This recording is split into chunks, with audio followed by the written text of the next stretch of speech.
daquele material de técnicas de vendas, tá? Então, os outros treinamentos que a gente fez, a gente gravou, estão lá no YouTube. E agora hoje a ideia é falar um pouquinho sobre negociação, né? Porque o nosso processo todo envolve muita negociação, não é só venda. E pegar alguns princípios relacionados à negociação. Sim. Eu vou compartilhar a tela, porque só estava aparecendo tudo. Bom, deixa eu pegar aqui. Não compartilhei. Não compartilhou? Não. Não foi compartilhar a sua tela. Vai na apresentação. Entra de novo. Tá aparecendo aí? Não. Bote na apresentação Tá agora. super. Agora tá. Aí, tá aparecendo? Oi, agora sim. Tá, avisa se sumir. Tá. Então, falar sobre alguns princípios, vamos falar sobre alguns princípios e algumas técnicas básicas aí a respeito da negociação, pra gente tomar um pouco mais de consciência sobre o processo. Então, as partes que sempre tem alguma coisa e outra que também, pra quem já conhece, é bom lembrar, né? Então, por que negociar? Essa acho que é a primeira pergunta que você me faz é o porquê, né? Então, é pra atender a necessidade. Quando aparece uma negociação, os dois lados têm uma necessidade. E a negociação é o que vai fazer essas duas necessidades se conciliarem. E a palavra negócio é sem ócio, né? Negar o ócio. Então, o processo da negociação é tirar folgas. Eu venho com uma proposta de um lado, tenho uma ideia de um lado, uma ideia do outro, cada um com as suas... E aí, esse acoplamento vai tirando as folgas. Aí tá a ideia do negócio, sem ócio. Tiram todas as folgas para que encaixe e dê certo. Então, numa negociação, esse que é o ponto. Sempre a gente tem que encontrar a área de sobreposição. O que um lado quer e o que o outro lado quer. Se não tem área de sobreposição, não vai dar negócio. Vai dar atrito.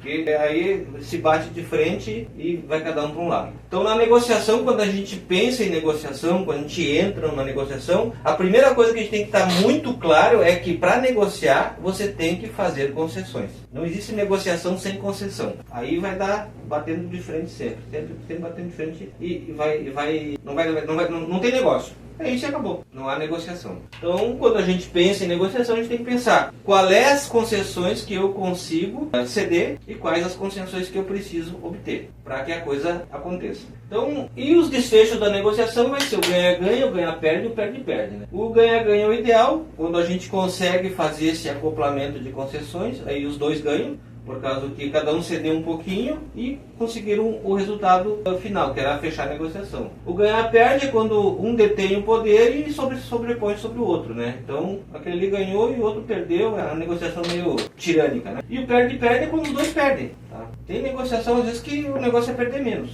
Vai perder, não tem escapatória. Aí a gente tem que pensar no planejamento da negociação. Não pode entrar numa negociação de supetão. Se tu tem um negócio andando, tem que estar planejando. O que é esse planejamento, né? Eu tenho que construir argumentos sólidos, ou seja, uma linha lógica para justificar as concessões que eu quero conseguir, para poder demonstrar isso faz sentido, isso que eu estou pedindo é coerente. Então você tem que analisar e me conceder alguma coisa em relação a isso. Precisa ter uma questão lógica. Eu quero porque eu quero, não tem por que a pessoa negociar.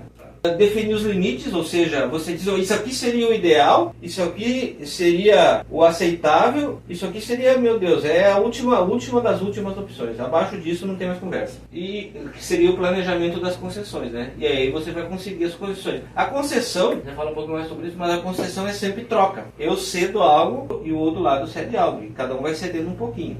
Então isso é uma coisa que a gente tem que aprender numa negociação que não dá nada de graça. Mesmo que seja fácil para a gente, eu consigo fácil. Torne isso difícil para o outro lado, para que você consiga algo em troca. Há um pressuposto na negociação, que às vezes a gente esquece, né? Mas que os dois lados querem fazer negócio. Estão mais dispostos a concordar que discordar. Esse é o padrão da negociação. Senão a pessoa não iniciaria uma negociação, não entraria no jogo, né? Negociação muitas vezes é meio parecido com um jogo de pôquer. Tem uns... A gente vai ver aqui mais pra frente. Inclusive tem um pessoal que vende, o jogador de pôquer que vendem curso de negociação, né? Para empresa. Por causa que às vezes tem blefe também, né? Conseguir entender a posição e tal. Então aí, numa negociação, num planejamento de concessões, a gente tem que buscar o equilíbrio entre a flexibilidade e a rigidez, né? Não pode ser muito flexível e também não pode ser muito rígido, né? Se for muito rígido, tá? Não vai acontecer negociação. Se eu demonstrar que eu não estou disposto a ceder em nada, a negociação vai encerrar ali, tá? Quando eu tenho alguma flexibilidade, eu deixo um espaço para concessões, mas às vezes o espaço é muito pequeno, não é o suficiente para chegar numa negociação. Ou seja, isso acontece muito, por exemplo, uma grande empresa negociar com uma pequena empresa. É isso e pronto. Eu quero tal coisa, ele cede um pouquinho, é isso aí, acabou. Quer, não quer? Então, geralmente gera o ganha-perde, né? Um ganha e outro perde. Né? Aqui o perde, porque não vai dar negociação. Quando a gente está flexível, mas tem firmeza no sentido, eu estou com meus limites bem definidos. Isso até aqui dá. Tá bem claro isso, e eu tenho uma margem razoável ali, a grande chance de dar negócio, é bastante grande, né? E aí a gente tem boa chance de conseguir uma negociação ganha-ganha, onde os dois ganham. Se o outro lado também está com uma posição assim, é grande chance de dar negócio. Né? E quando é flexível demais, você vai perder. Vai cedendo, você vai ceder muito mais do que o outro lado. O resultado disso é que a negociação você acaba perdendo mais do que ganhando. Ou ganhando muito menos do que poderia ganhar. Que é uma forma de perder. Aí depois a gente tem que planejar também a apresentação da proposta. Né? Quando a gente apresenta uma proposta, mesmo que você vá trabalhar com uma proposta, você sempre vai pedir um pouquinho mais do que você quer. É para você ter a margem de flexibilidade. Esse é o padrão. Aí eu quero isso, vai pedir um pouquinho acima para depois poder ceder, chegar, e o outro lado vai fazer exatamente a mesma coisa. Esse é o padrão, né? Então eu tenho que ter confiança de que isso que eu estou pedindo vale. Está de acordo ao que o mercado tem, está de acordo ao que é oferecido. Né? Então, para conseguir fazer isso, a gente tem que aprender a ouvir atentamente, porque uma negociação é um elemento e é um feeling de atenção. Se você está desatento numa negociação, você pode perder o negócio só por isso. Porque o cara te deu a deixa, te deu a letra e você não aproveitou a informação. Por causa que negociação é o quê? É um bom uso das informações que você tem. E um bom uso para conseguir informações sobre o outro lado. Né? Essa capacidade de mudar a estratégia, você planejou de um jeito, no começo da conversa a coisa muda, você tem que se adaptar. Né? E está muito atento a argumentos que não são coerentes do outro lado. Porque às vezes a pessoa vem com uma argumentação que não tem muita coerência, tem pontos falhos. Tem que estar muito atento a esses pontos falhos, tem que deixar isso registrado, porque isso vai ser utilizado na negociação se for preciso, para conseguir concessões. Porque essas concessões elas têm que ser em cima de fatos e não das pessoas. Né? O que prejudica a negociação? A outra pessoa está argumentando e você corta ela no meio. Não, mas isso não sei. Deixa eu terminar. Deixa explicar tudo, não coloca objeção no meio do caminho. Também não estica demais e não adiar muito, né, a negociação. Aqui o pessoal traz algumas coisas sobre linguagem, né, como falar, mas basicamente é o quê? Você não colocar o negócio tudo pro outro lado resolver.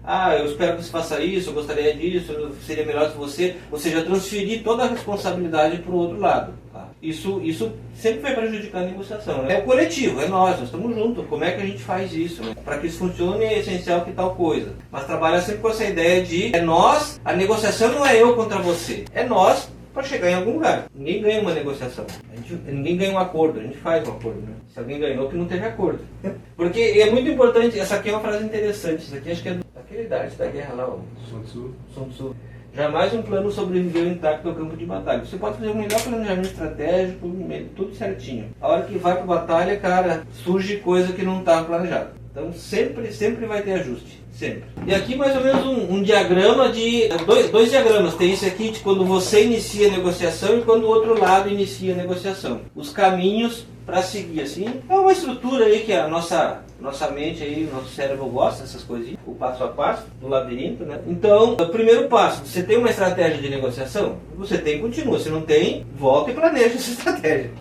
Mesmo que ela vá mudar no caminho, pelo menos você tem algo para mudar. Você não vai mudar algo que você não tem, né? Então, aí você faz uma proposta, uma oferta experimental ambiciosa. Então você joga alto, tá? Acima do que você quer. Eles estão dispostos a aceitar a proposta? Fecha acordo. Às vezes você pensa que uma proposta é ousada e o outro lado está achando que está normal. Já aconteceu comigo isso. Acontece. Fecha negócio, pronto.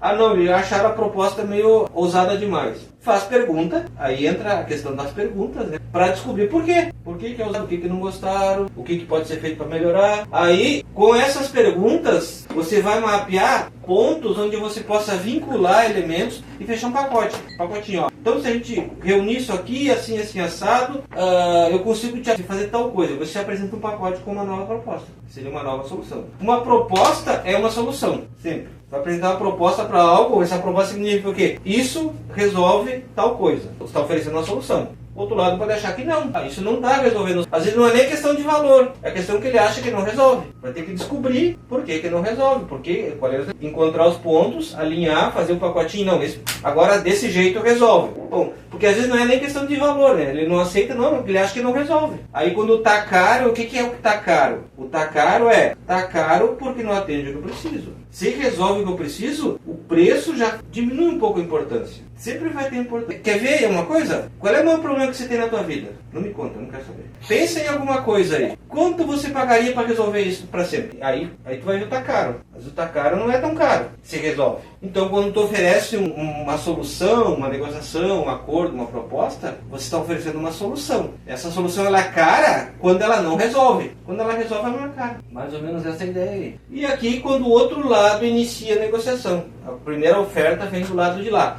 A gente vai ouvir a proposta inteira e resumir a proposta. Isso é muito importante, tá? Porque é uma questão de adequar a linguagem e a clareza de que os dois lados estão se entendendo. Porque às vezes a pessoa fala um negócio, a gente entende outro e vice-versa. Por isso que sempre numa negociação, sempre resume. O cara te coloca a posição dele, você resume. Você está me dizendo isso, isso e isso, né? Estamos validando aqui, beleza. E é em cima dessa validação que você vai argumentar. Porque senão a gente interpreta algo, trabalha em cima da nossa interpretação e não tem nada a ver com o que ele falou. Ou distorce um pouquinho em relação ao que ele falou, né? Então, vem a proposta e aí vai acontecer duas coisas. Bom, essa proposta eu consigo lidar com ela. Avança. Não, eu não consigo. Eu preciso de mais informação.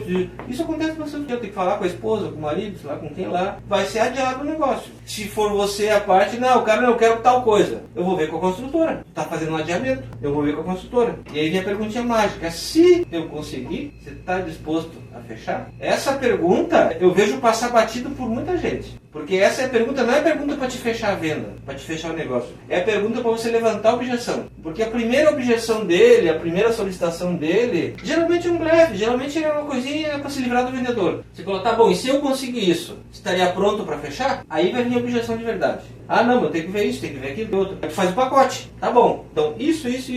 Se a gente conseguir resolver isso aqui, está pronto para fechar? E tu vai sempre afunilando o negócio, até que chega uma hora. Aí ele vai sumir do mapa ou ele vai abrir o jogo. Ele ou ela, tanto faz. Mas essa do se eu conseguir isso, concessão. Você está disposto a tal coisa? Essa é uma regrinha assim que a gente está com isso sempre vivo numa conversação com o cliente. Nada de graça. Está negociando.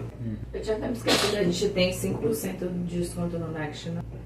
3. Eu não estava nem me lembrando disso. Aí já é um exemplo de negociação. Ele está oferecendo 3% de desconto para negociação. Eu tenho um cliente que vai comprar 2 unidades e quer 5% de desconto. Será que a gente consegue? Eu acho que a gente consegue. Porque daí o quê? Ele deu a minha margem até aqui. Eu preciso ir até aqui. Mas tenho tal coisa em troca. Tu vai? Eu acho que ele vai. Entendeu? Então a gente não pode ficar tão preso. Esse é o limite que ele deu. Esse é o meu limite. Eu vou testar. Que nem criança. Criança é excelente negociador. O melhor negociador que eu conheço é criança. Mais ou menos. Elas levam a gente no bico fácil. Porque elas vão o quê? Elas vão testando o nosso limite. Sempre. Eu vou deixando, ela vai indo. É isso que ela faz. Ela está negociando com a gente. E a gente está aceitando. E essa pergunta... Não aceita? Essa pergunta aí, né, essa de se conseguir isso, né, ela acaba sendo até... Porque no começo eu pensava, não, tem que ser uma coisa muito específica. Não, é pra Mas tudo. ela pode ser muito versátil, qualquer coisa. Qualquer coisa. Uma vista, uma janela, um lugar, qualquer coisa, dá pra meter essa pergunta. Dá pra usar em vários momentos. E a do desconto, como é que você acha que, tipo... Do desconto é a mesma coisa. Eu quero 5% de desconto. Olha o fechamento dele não, aqui. mas se a pessoa não pediu desconto... Tu oferece um termo em troca. Se eu conseguir 5% de desconto, consegue assinar esse contrato ainda hoje? Foi o que a gente fez na negociação do Pablo ontem. Ele sentou na mesa aqui, o Felipe estava aqui, daí o Felipe tirou todas as dúvidas dele sobre o empreendimento e saiu da sala. Aí ficou o Pablo e o cliente aqui. E aí o cara, a gente entrou no assunto da loja, que estava ali numa loja, estava mostrando para amigo, não sei o que lá. E aí ele pediu, ele falou, eu queria um desconto para fechar. Inicialmente nós tínhamos falado que o desconto estaria vinculado a ele trazer mais gente. Daí depois ele fez a proposta dele. Né? Na verdade ele não fez a proposta dele, né? Eu que joguei a proposta para ele fazer para nós. Tu notou isso? A gente estava sentado aqui conversando e ele disse, não, eu quero um desconto para fechar. Eu sabia que a gente tinha 3%. 3%. O que eu disse para ele? SPE não tem desconto. É muito difícil conseguir desconto desse porque é preço de custo. Qualquer desconto que ele der, ele tem que tirar da taxa de administração. É custo dele, é custo pessoal. Se ele tirar da obra, depois ele vai chamar no capital. Não tem de onde tirar. Eu posso ver com ele, se conseguir alguma coisa, porque está no começo, porque tem bastante unidade, coisa assim, de repente conseguir uns 3%. Que eu sabia que eu tinha. Eu poderia ter tido 2% para ter margem, mas joguei 3%. 3% de repente eu consegui. 3% seria viável para ti? Aí ele ficou quieto, não respondeu nada. A gente continuou. Eu já plantei o desconto que ele ia pedir. Nesse caso específico, eu acredito que ele comprei de qualquer forma. Eu mas acho aí que o desconto foi tipo para fechar na. Sim, daí depois o que acontece? Continua a conversa, né? E daí no fim, eu não me lembro o que aconteceu no meio ali, mas no fim ele está bom. E daí, o que ele pediu? Eu digo, daí se eu conseguir os 3% de desconto, a gente fecha isso hoje? Foi a pergunta final, né? Eles me mandam o contrato que eu assino e faço Pix hoje. Foi o que eu lembro do Jurerê lá, um monte de gente ouviu, né? Eu provoquei ele. Ah, ele quer 5%. Tá bom, tu consegue pagar essa entrada aí hoje? 200 mil. Ele, não, é menor. 15. 50 eu faço hoje. Tá bom, tá? Tu provoca, tu planta o desconto, semeia. Né? E eu não gosto, se eu conseguir tal coisa, tu fecha. Não, se eu conseguir tal coisa, tu assina hoje, eu acho que aí tu... É que não é o tu fecha, porque na negociação depende do momento, pensa no funil. Tu tem interesse em avançar. Tu tem que pensar no funil, tá? Funil. Se eu isso, você aquilo. O que é o aquilo? É o próximo passo do funil. Não é o fechamento da compra, tá vendo? Depende do momento do funil que tu usa essa técnica. Né? Eu usei isso aí, até comentei com o Davi, acho, né, para um outro estúdio lá, do lado do aula também, que era tipo para reunião. Então, se eu achar o que tu quer, tu vem, tu vai visitar, tu vai vir falar com nós. E tu tá testando o quê? Se o cara tá afim de comprar ou não. Ele diz, não testou, achar, eu vou dar uma olhada. Porque o cara não tá no ponto de compra. Ele tá no ponto de pesquisa. Ele serve justamente para medir a temperatura do cliente. Aí tu vai medindo a temperatura. Não é o... Usa para fechar a venda também? Usa, mas usa para um monte de coisa. Eu sei que até acho que talvez não seja muita ideia do treinamento de hoje, mas isso é uma coisa que eu acho muito importante, assim, de entender, que eu tenho uma dificuldade, tô aprendendo, né? A entender o ponto da pessoa. Tipo assim, se essa pessoa, tipo, é uma pessoa que vai comprar em 30 dias no máximo, ou se ela tá, tipo... mas eu acho que isso também é experiência, né, Pablo? É isso que eu falei. Você vai aprendendo a ler os sinais da É. pessoa, né? Mas eu acho que é questão de experiência, mas é um ponto a se dar foco. Porque quando você consegue aprender, vai aprendendo isso, você acelera sempre suas vendas, né? Tu vai dar mais atenção para quem está mais perto do ponto de fechamento. Eu basicamente dou a mesma energia para todo mundo. Uma pessoa que tem que vender uma casa não sei aonde para tentar ver se vai comprar, ou pro cara que tá querendo mesmo, assim, né? Que se não for comigo, vai ser com outro. Exatamente. Esse que vai comprar mais rápido, tá mais quente. Tá? Então, se conseguir trabalhar melhor ele, a tua chance de fechar é maior, porque ele vai comprar com alguém, né? Exatamente. Então, artifícios que o pessoal chama em negociação, né? Ou seja, artifício o quê? Que são táticas negativas. Então a gente tem que, primeira coisa, percebeu e ignora. Às vezes tu só ignorando, a pessoa não repete, ela morre por si só. Não tem força, né? A pessoa blefa. Não, mas tem tal coisa. Não, mas eu vi um empreendimento tal a tanto. Cara, se tu tem esse empreendimento, eu quero uma unidade. Me manda aí que eu tenho interesse. Tu quebra o blefe dele. E se for verdade, bom, vamos captar esse empreendimento. Às vezes eu quero. Já teve cliente negociando, eu tenho isso, aquilo. Eu digo, por que tu não comprou, cara? Tinha um cara de espanto assim, mas por que tu não comprou? O que te pediu de comprar? Tu tem tudo isso aí? Eu teria comprado. Mas o cara tá blefando, não vai ter, ele vai ficar sem... ficar com problema pra resolver. Eu atendi uma vez que ele insistia que os valores por metro quadrado, o valor por metro quadrado era abusivo, não sei o que ele fazia o prédio por 8 mil metros quadrados. Aí eu sempre pedi, ele toda hora tá me chamando, eu digo, cara, já conseguiu fazer aí por 8 mil metros quadrados? Eu liquido pra ti no mesmo dia. Eu tô sempre brincando com ele. Só que ele tá se dando por conta. Daqui a pouco ele faz, mas não em Floripa, né? Em Floripa o terreno é caro. 8 mil metros quadrados é um terreno, às vezes. Ele pé na areia lá é 10 metros quadrados. Então depende o lugar, faz. O terreno é barato. Dividir a equipe, isso aqui, mas é quando são empresas, corporações, equipes, tenta dividir a equipe, né? Puxa uma turma para um lado, uma turma para o outro, para gerar atrito na equipe e enfraquecer o outro lado. Outra coisa que o pessoal faz às vezes é simular que está nervoso, que está com pressa, que está agitado, não sei o quê. Tá? Para acelerar a negociação ou para desestabilizar o outro lado. É um joguinho, né? Aí porque eu trabalhava com venda de B2B, que fala, né? Para outras empresas. Já aconteceu assim do cara deixar 3, 4 horas parado na sala de espera. Só para te dar uma canseira. Tava lá, fumando charuto na sala. Deixa o vendedor esperando lá, pra dar uma canseira no cara. Estratégia. Tem a negociação da Pixar, quando ele vendeu pra Disney lá o nome do cara? Steve Jobs vendeu pra Disney a Pixar, né? E aí teve a negociação e tem um livro que fala essa história. E aí o cara da Disney também era um negociador top lá, né? E aí aquela história de um querer enfraquecer o lado do outro, são dois gigantes, né? Aí marcaram uma reunião. Aí o cara da Disney, eu vou chegar atrasado na reunião, pra mostrar poder. Aí fizeram a reunião, ele chegou atrasado, a hora que ele sentou na mesa, Steve Jobs se levantou e a reunião era tal hora, tô indo, foi embora. Deixou ele sozinho na sala de reunião. Marcaram outra reunião. Passou um tempo, dá aquela tensão, né? Passou um tempo, marcaram outra reunião. Aí chegaram no horário, os dois, né? Aí o cara da Disney montou um PowerPoint pra apresentar por que vender pra Disney, coisa assim. Aí ele abriu 2 slides e Steve Jobs, tu quer negociar comigo com PowerPoint? Tchau. Foi embora. Aí depois fizeram uma outra reunião que a coisa aconteceu, né? E foi conversa de gente grande, né? Mas é mais ou menos assim a história da negociação da Pixar com a Disney. Tem um livro falando sobre isso aí. Mas aí é aquele duelo de enfraquecer posições. O pessoal que trabalha em um nível maior, assim, trabalha muito com essas ideias aí, né, cara? Como é que eu faço para eu ficar mais forte que o outro lado, para que eu possa impor, em alguma medida, algumas concessões? E, na verdade, no fundo é isso, né? O pessoal tá buscando. Que os clientes fazem isso com a gente, né? Eu vou pagar à vista, eu quero 20% de desconto. Tá impondo um negócio que não vai conseguir. Até consegue, depende. Até consegue, é verdade. É 1,30 ali. Mas diante dos artifícios, como é que a gente se posiciona? Nunca traz pro pessoal. Toda negociação, às vezes até uma espécie de agressão que possa acontecer numa negociação ofensiva, coisa assim, é em relação ao negócio e não à pessoa. E a gente tem que aprender a separar o negócio da pessoa. Coral 19. Os dois ficam se xingando, né? Mas na negociação, a gente geralmente é a parte intermediadora, né? A gente trabalha com os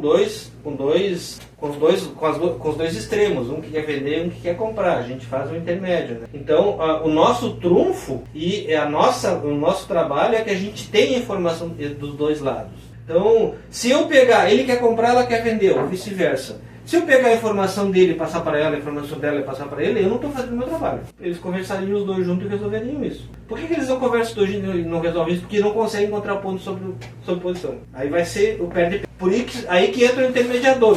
O meu papel como intermediador é sondar e até às vezes criar esse ponto de sobreposição. Ele chega, não, eu quero vender a tanto. Eu, não, cara, a tanto o mercado não está aceitando. Aí tu começa a criar uma flexibilidade do lado de que quer vender. Aí eu quero comprar tanto. Tanto no mercado não tem. Então tem que esticar um pouquinho a régua ou baixar um pouquinho a exigência. Você vai trabalhando para aumentar a capacidade de concessão de cada lado para que o negócio aconteça. Esse é o nosso trabalho como intermediador. Para que as duas partes que querem a mesma coisa, um quer comprar, outro quer vender, consigam se acertar. Basicamente esse é o trabalho. Uso de concessões, né? Bom, sempre o SI, né, que a gente já falou, concessões condicionais. Eu acho que isso aqui é uma coisa que a gente tem que aprender a explorar bem isso. Não fica repetitivo demais, passa para a próxima. Ceda relutantemente aquilo que eu tinha falado, mesmo que seja fácil para você conseguir isso. Cara, eu tenho 5% de desconto, o cara pediu 3. Isso. 3 é difícil. Coloca dificuldade. Por que a gente coloca dificuldade numa negociação? Porque depois da hora que tu consegue, tu cria o senso de oportunidade, a sensação de ganho de quem está negociando. E a gente tem que criar essa sensação de ganho para os dois lados. E a gente tem que aprender a lidar com proposta ruim para os dois lados. Porque é difícil de uma proposta boa, essa proposta é boa, sempre é ruim. A gente tem que aprender a transformar uma proposta ruim numa proposta melhor para os dois lados. E a ideia é a proposta experimental. Isso aqui também é uma maneira de testar. Cara, essa proposta também entra o SI também, ó. Tá. Se a gente conseguir chegar a tal número, tá? Se a gente conseguir tal coisa, beleza? Que nem a gente falou com ele, se eu conseguir 3%, fecha, é uma proposta experimental. Aqui algumas. Depois eu posso passar esse para vocês, tá? Não tem problema nenhum. Aqui maneira de fazer proposta, aí a ideia, as técnicas de alto impacto e baixo impacto, né? Mas ter clareza do que a gente quer, entender o processo da negociação, documentar, registrar, ter os dados salvos aí para amanhã depois. Depois o cara muda de opinião, diz que falou isso, não falou aquilo, você tem que mostrar, não, o que foi combinado foi isso, tá aqui, tá? Tira o print se precisar. E os benefícios da proposta, né? Que aquela frase, você não vence um acordo, você faz um acordo. Se venceu, não foi acordo, foi imposto, né? E o nosso trabalho é que os dois lados façam um acordo. Os dois lados se sintam vencedores.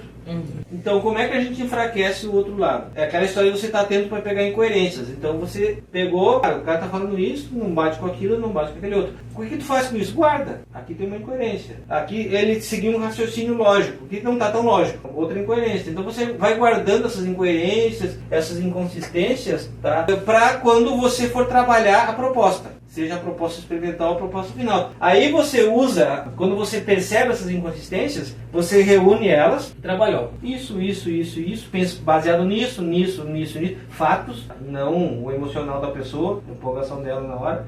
Pega os fatos baseado nisso, a minha proposta é essa. Tá? Porque daí você trabalhou em cima das inconsistências, das incoerências do outro lado. E aí ele vai ter que explicar essas incoerências para justificar o preço que ele quer, o valor que ele quer, isso vai indo. E conclua a negociação, né? Tá pronto para fechar? Fecha. A técnica do silêncio é muito boa na negociação. Eu usei muito isso, eu aprendi ela quando eu vendia colchão. Eu vendia aqueles colchões terapêuticos lá que faz massagem, negócio, né? E aí, como é que era esse negócio? Eu comprava o colchão da fábrica e colocava a minha margem e vendia. Então eu tinha uma margem de desconto razoável.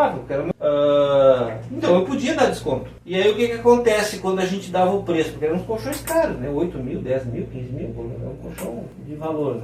Dava o preço e já justificava. Não, é tanto, é 10 mil, mas tem isso. Quando a gente faz isso, a gente está dizendo inconscientemente, está passando a mensagem inconscientemente de que não vale. Se eu dou o preço e começo a justificar o preço, eu estou passando a mensagem de que não vale aquilo ali que eu estou pedindo. Por isso que eu estou justificando. É uma mensagem subliminar. Se alguém der o preço para vocês começar a justificar, pode ter certeza que tem desconto escondido ali. Você dá o preço e fica em silêncio. É a brincadeirinha da vaca amarela. Quem fala primeiro perde. Gente, eu achava, quando me ensinaram isso, eu achei absurdo. Não faz sentido. Aí eu comecei a testar. Foi a época do colchão, eu comecei a testar. Eu dava o preço e já tinha na minha cabeça o cálculo pronto de quanto desconto eu podia dar. E eu comecei a ouvir coisas que me impactaram, porque achei que ia ser mais caro. Aí eu comecei a descobrir quanto desconto eu joguei fora, que pra mim era lucro, era o meu ganho. Eu estava tirando do meu ganho para fechar negócio. Sempre vai funcionar? Lógico que não. Mas eu tive várias experiências que me mostraram isso. Cara, eu ouvi vários assim, achei que ia ser mais caro. Ouvi vários. Simplesmente porque eu fiquei quieto. Não falei primeiro. Qual hora que eu dava o preço, ficava quietinho. A pessoa pensa e gera uma tensão. O silêncio gera uma pressão, cara. Um minuto parece um dia. É uma coisa absurda. O silêncio gera uma pressão e tu tem que aguentar essa pressão. Aqui algumas táticas, 5 táticas que a gente tem que aprender a usar, assim, sempre que puder. Primeira coisa, consigo não. Começo da conversa. O que eu faço com o cliente? Consigo não. Por que isso, gente? Quando chega um vendedor pra ti, o que tu quer dizer pra ele? Parece da minha frente. Então ajuda ele a dizer não pra ti. Não, depende. Se eu quiser comprar alguma coisa, parece um vendedor com o que eu tenho interesse. É que é meio que cultural até, eu acho. A não ser que apareça aqueles vendedores tipo aleatório, né? Do nada. Aí... Vendendo é barato, maninho, vendendo é barato. Mas pra via de regra, sempre vai ter exceção, né? Mas diante de um vendedor, tu tá sempre disposto a dizer não para o que ele te oferecer. Ou seja, o que tu não quer, ou seja, o que tu quer que melhore. Mas o não nosso já tá pronto diante de uma oferta de venda de um vendedor. Já tá no inconsciente, né? Então, quando você trabalha, pode até fazer uma brincadeira. Não, eu tenho uma casa aqui de 5 milhões aqui, é boa pra ti essa? Não. Brincou, ele já disse o não, que se não esvazia uma pressão. Podemos pensar assim, para que comece a fluir, entendeu? Mais ou menos a ideia desse não é essa, só tirar a pressão. Já te disse não, ele fica mais confortável contigo. Não, já disse não para ele, tá de boa. Psicologicamente falando. Né? Trabalhar sempre com pergunta aberta. Depois do não, você começa com as perguntas abertas. O que você está buscando? O que é melhor para ti? Como poderia ser essa aquisição? Qual é o melhor caminho? O que você acha que eu posso fazer? Então, aqui tem algumas sugestões aqui. Mas o que é uma pergunta aberta? Onde a resposta não é 1 ou 2 palavras. Onde ele é obrigado a falar sobre algo. Então, se a gente chega a dizer, você quer 1 quarto ou 2 quartos? A resposta é fechada. É para comprar, é para alugar, para morar ou para investir? Às vezes a gente usa muito essa pergunta até no WhatsApp, mas às vezes é para poder trazer a pessoa para conversa. Quando ela está conversando, a pergunta é aberta. Pergunta aberta, para poder falar. Quanto mais a gente tem a ideia de que o vendedor é aquele que fala bastante. Tá? O bom vendedor, ele fala pouco. Ele faz o cliente falar bastante. E como é que a gente sabe quem está... Outra coisa interessante, a gente sabe quem está conduzindo uma conversa. Quem faz perguntas. Quem responde, que é a pergunta da direção. Então, quem está direcionando a conversa é quem faz a pergunta. Porque a pergunta da direção, estamos indo para esse, para aquele, para aquele outro lado, né? A gente geralmente perde a venda, ou perde a negociação, ou o controle da venda, do processo, quando o comprador começa a fazer pergunta para a gente. na negociação, não sobre o produto, né? Sobre o produto ele vai fazer pergunta que quer entender, né? Mas na negociação, quando ele começa, não, eu quero isso, ele vai assumindo o controle. E a técnica do silêncio, que eu falei, né? Então, não seja o primeiro a quebrar a tensão do silêncio. No WhatsApp não funciona muito isso, né? Mas numa conversa por telefone ou pessoalmente, isso aqui é bom explorar. Condicionantes, é aquilo que a gente está falando já, falo bastante. Se eu conseguir isso, você está disposto àquilo. É sempre a condição, colocar a condição. E a ancoragem, né? Então, isso são coisas que a gente trabalha desde o início da conversa com o cliente. Essas cinco táticas aqui. Inclusive a ancoragem. O que é a ancoragem? A ancoragem é onde eu vou ancorar o valor do meu negócio para abrir o espaço de sobreposição. Ah, não, é tanto. E às vezes o que acontece? Como a gente trabalha com o produto dos outros, a gente não tem liberdade de ancorar, de preço. É isso e acabou. Então como é que a gente vai fazer essa ancoragem no nosso caso aqui? A gente pode trabalhar com a ancoragem, o preço SPE, por exemplo. O preço é X. O investidor sempre vai fazer a conta por metro quadrado. Cada vez mais se evita isso. O cara que é investidor, ele faz essa conta e acabou. É um metro quadrado. Tu vai trabalhar essa ancoragem com... A gente fazia muito isso aí aqui. Pega um empreendimento incorporado por perto e vê o preço do metro quadrado incorporado por perto e ancora naquele ali. Aqui na região tem o tal e tal e tal que está tanto metro quadrado, apartamento similar, coisa assim, assado. Então você ancorou. Antes de você dar o preço, aqui está 17 mil metros quadrados, um apartamento de 2 quartos fica 1,5 milhão. 1.200.000. Ou 1 milhão, mais ou menos por aí que está hoje, né? Aqui, nesse mesmo empreendimento, vai demorar um pouquinho mais para ficar pronto, né? Mas eu te consigo um apartamento similar a esse lá, 780 mil. Virou, ou seja, quando você falou em 1.800, 1.200, 800 mil ficou barato. Se tu começa do 800, a hora que tu usa o 1.200 já não tem a mesma força. Já não tem a mesma força. Então é sempre bom, ou você pode ancorar com o empreendimento do lado, com o valor do bairro, aí tem que ir achando com o diferencial do empreendimento, tá? Você tem que achar os diferenciais que atribuam o valor àquela unidade. Uma unidade como essa, o valor normal de mercado dela é tanto, essa aqui está por X. Aí você criou uma ancoragem. Eu fiz uma reunião que eu achei muito legal com o gerente comercial lá do Almar, e eu gostei muito como ele começou a reunião. Ele falou assim, olha, esse projeto aqui ele já foi pensado para um sucesso, assim, porque o ticket médio do Campeche hoje, para apartamento de estúdio, um quarto, aí tá na faixa dos 950 mil. A gente está com as unidades aqui num ticket médio de 350 mil, entre 300 e 400 mil. Com isso a gente já entende o porquê que o projeto está indo também. Ele vendeu o empreendimento nas primeiras 2 frases. Já começou a reunião diferente. Ele ancorou, né? Dá para fazer isso para todos os empreendimentos que a gente tem. Será que num CFL da vida, tipo uma ancoragem invertida, faz mais sentido? É que ele vende status. Por exemplo, falar que o metro quadrado tá 15, mas esse aqui tá 25, por causa disso. Na CFL eu vejo eles ancorando em outras unidades do mesmo empreendimento. Se tu for pegar a tabela da CFL, sempre tem alguma que está mais interessante. Tá? É a estratégia deles, eles ancoram nas outras e aí o cara compra aquela que está mais interessante. Eles ancoram na revenda. Eles ancoram na... Exatamente. A Rantei, esse pessoal de alto padrão, eles ancoram na revenda. Eu comecei a sacar isso nas reuniões com a Rantei. Tá? Então, sempre tem... É muito interessante. Eles lançam ontem, amanhã já tem um de revenda. Eu acho que é deles mesmo. Tá? Não duvido nada. Tá? Não sei, também posso estar falando bobagem. Né? Mas tu chega lá, esse aqui tá tanto. Não, eu já tenho uma revenda aqui a tanto. Então veja a valorização e estamos aqui no mesmo estágio da obra. Então tu já está ganhando. Meu Deus. Eles ancoram na revenda. Só que para isso dar certo tem um ponto importante que eu vejo nas reuniões da Rantei e da CFL. Eles dão sempre exemplos, casos específicos, verdadeiros, que aconteceram, de pessoas que revenderam e ganharam muito dinheiro. Eles contam a história, eles... Tipo o que o Paulo faz também. Fazer qualquer coisa, mas é que para esses empreendimentos isso é crucial, senão tu não vende mesmo. Sim, isso não vende. Por causa que não é justificável se tu fizer a conta de valor por metro quadrado. É maravilhoso, mas porra, 70 mil metro quadrado, como às vezes chega, tu entende? Não existe justificativa coerente em questão do que o projeto oferece.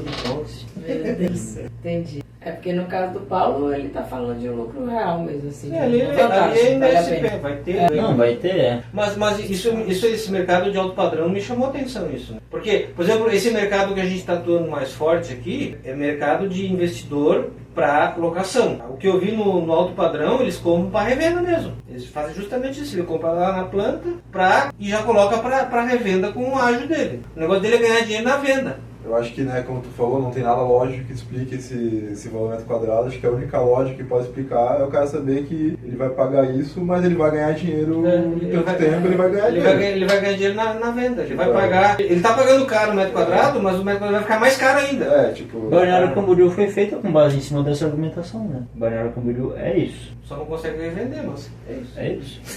O problema de Balneário Camboriú é esse, né? Mas você ganha na locação. Balneário. Esses alto padrão, acho que, não sei. Não Por que sei como que é dá- o mercado de locação disso. Não sei. Não, locação... Esses imóveis não encontram pra locar. Bem Você nunca vai encontrar um imóvel da CFL pra locar. Não existe. É difícil. Mas por que dá certo? CFL acho que é o melhor exemplo que a gente tem aqui em Floripa. Por que dá certo? Rantei também. Porra, só tem um empreendimento desbruçado na Ponta Hercílio Luz, que é o Varanda de Assis. Só tem um, só existe um. Vai valorizar infinitamente porque só existe um. É único. Eles compram os terrenos muito bons. Só existe um terraço Cacupé. Por causa que aquela ponta lá que eles pegaram do Cacupé é única. Se tu for pegar o mapa de Florianópolis, é o único lugar que tu vai ver na ilha que tá lá, ilhazinha E de esse- Floripa, e aí esse é o- tem um peninho lá pra fora, né? E esse é o elemento do alto padrão, a exclusividade. Claro. Isso só você tem. E por isso você paga o Por preço isso que você- for o terreno, você você paga o paga preço o que preço for. que for o material e você cobra É o porque preço. é o pessoal que não tem problema de grana. A gente olha com o nosso olhar de se eu tirar daqui, falta ali. O pessoal não tem isso. O O pessoal que Azul compra isso não tem esse problema. é o único e último terreno pé na areia na Praia Brava. E é o único empreendimento que vai ser feito no novo plano diretor no último terreno na Praia Brava. Então é impossível existir qualquer outro empreendimento pé na areia na Praia Brava como é esse o tipo de argumentação. Basicamente é isso, gente. Alguma questão, alguma pergunta, dúvida, compartilhamentos? Faz sentido isso pra vocês? Faz. Bastante. Porque a gente passa o dia inteiro fazendo isso, praticamente. Quem quiser eu vendo as minhas anotações. A gente Pô, tu pode consegue negociar. compartilhar esse PDF e Consigo sim, eu boto no grupo ali. A gente pode negociar. Saiba que eu usaria as técnicas. eu tô tentando negociar com o Davi uma moto ali com Ele- 1000 notas de R$2, mas tá difícil. Se fizer, já fez Vocês não alguns encontraram um ponto de sobreposição. Ô, Tá muito distante. Já tá longe, cara. Nem chegou, nem alcançou. Gustavo, eu vou te fazer uma proposta. Eu consegui as notas de R$3